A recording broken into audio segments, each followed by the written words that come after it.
Hello everyone, my name is Eero Sario and I am part of the information management team at IFRC headquarters in Switzerland. I will briefly talk today about a new tool that we are about to launch as a standalone service but also linked from IFRC Go called the Survey Design Tool. And with this tool we want to reach faster and better emergency needs assessments. And before I give you a walkthrough of the tool itself, I will give you just a really brief background and rationale on this initiative. So let's say there's a sudden onset disaster. Disaster strikes on day 0, then secondary data review starts immediately or latest on day 1. We are looking at different information from other humanitarian organizations, making lots of phone calls, emailing, looking at news organizations and trying to get our hands on any kind of information related to the disaster and mainly the scope and scale of a disaster. And this continues throughout the entire operation. But the problem we have with our current setup and the way we commonly do emergency needs assessments is that by day 14, after the first 2 weeks, all key operational decisions have been made. The emergency appeal has been launched, the operational strategy has been written and published describing the operational intent of what we are aiming to do in the operation, who we are targeting, where, when, and how, and why. And you can see that there's this massive gap in between. Many times we conduct household level surveys where we take a sample of the affected population and then go from one door to another to get a better understanding of the needs of the affected people and to help us prioritize the assistance we are planning to provide them. But because household design, survey design takes quite a lot of time and they are also very resource heavy, they seldom start before 1 month after the disaster has struck. And moreover, because it requires so many field assessment teams and there's so much data to analyze, the survey findings are actually oftentimes available earliest after 50 days of the disaster. And this is obviously maybe a bit too much, a bit too late, if you will. And what we are proposing with the help of the tool is to advocate for key informant interview surveys or community level surveys where we get not statistically representative but indicative information about the scope and scale and the needs and the priorities and preferences of the affected population. These are much faster to design and they also require much less resources. And because many times we only ask quantitative information at this stage, they are also much faster to analyze. So as soon as surveys start, you can start analyzing the data and start sharing some initial findings just a few days after the assessment has started. And then in an ideal scenario, I of course understand that the contexts are different and these days that I'm proposing here might not always be relevant to your context, but just overall to get a better understanding of the different challenges and how we try to address them. You will have the final findings available on day 10 or latest a few days after that. So this way we can get some indicative information from the affected population already while we are still working on the operational decisions and the intent of the operation. There are a lot of issues in emergency needs assessments overall. We have analyzed many of them in the past years, and this is a really long list, and I will not take the time to read through all of them. You can maybe pause the recording or take a screenshot after you have seen the Go briefing. But yeah, just to say that this is not an exhaustive list of the issues we are trying to address, but maybe some of the key ones.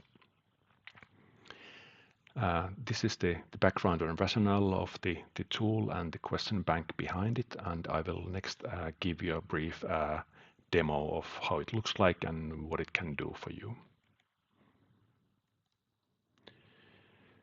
So this tool will be linked from Go, but it also will have a standalone URL, and we are just literally days away from launching the tool. Let's start by logging in first.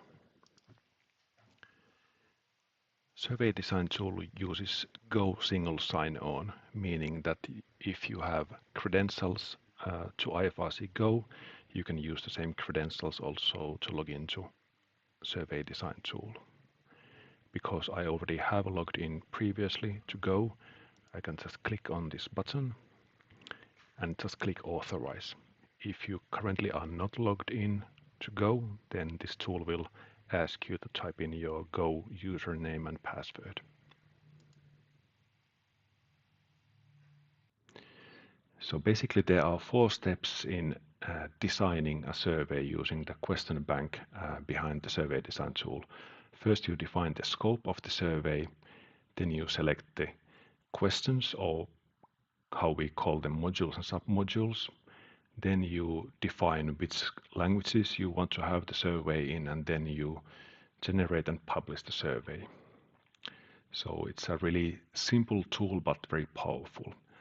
Survey title is the only mandatory field here in the beginning. We might have additional organizations question banks imported into this tool also in the future, but currently the only organization available is IFRC, and the only category currently available is emergency needs assessment, and again the only type currently available is the community level or key informant interview needs assessments. You don't need to define these 3 drop downs. You can just type the survey title and click next if you want. Then you are shown all the different modules we have in the tool. So although basic consent, this is just one question, as is the coordinates, all of the other modules might have multiple questions under them. So for example, if you select basic priority needs, which is a mandatory module, you will have multiple questions inside that specific module. And then when you scroll down, you have the different sectors available. Let's say that you want to have shelter, but you are not happy with the order. You can also drag these. And let's say that you want to have also wash, just the biggest problems, but you want to have wash before shelter, then you can also change the order of the modules themselves. Then you just click next. You can already preview the survey here. It opens it in Enketo, in Kobo, IFRC Kobo. But before you do so, you can also select additional questions. Currently, the questions are only in English, but thanks to generous support from Netherlands Red Cross 510, we will soon have the community level needs assessment questions available also in Arabic, French, and Spanish. Then you click next. And now you have reached the final step of the survey design wizard. You have 3 options. You can download the file in XLS form. It's an Excel file.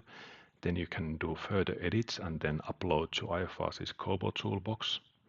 You can download it also in Word format if you want to share it for feedback with maybe some sectoral experts or other stakeholders who might want to review the survey before you implement it.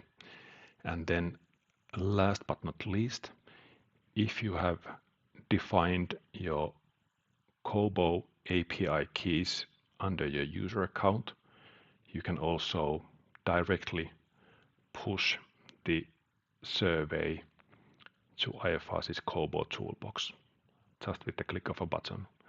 But if you are an expert in survey design and you understand Excel's form syntax, you might want to download the Excel file and review it and modify and then upload to IFRC's COBOL toolbox. There's more information about the tool and its functionality under the help section. And then if you have made lots of modifications to the selections of the different modules, you can also save your surveys and access them from the saved surveys view. One more thing I would like to show you just quickly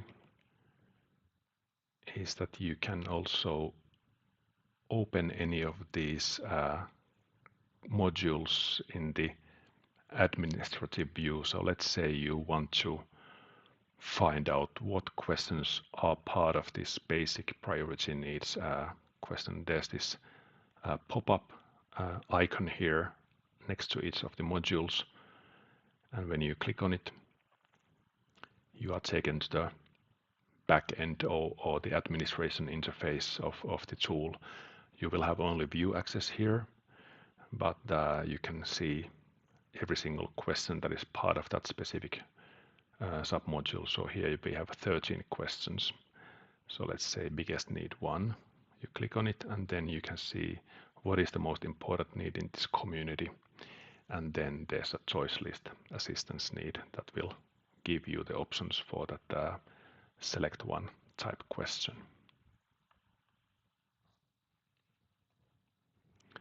So that concludes the quick briefing of the tool, and I'm really happy to have it published soon, and we will share more details about it in due course. Thank you very much.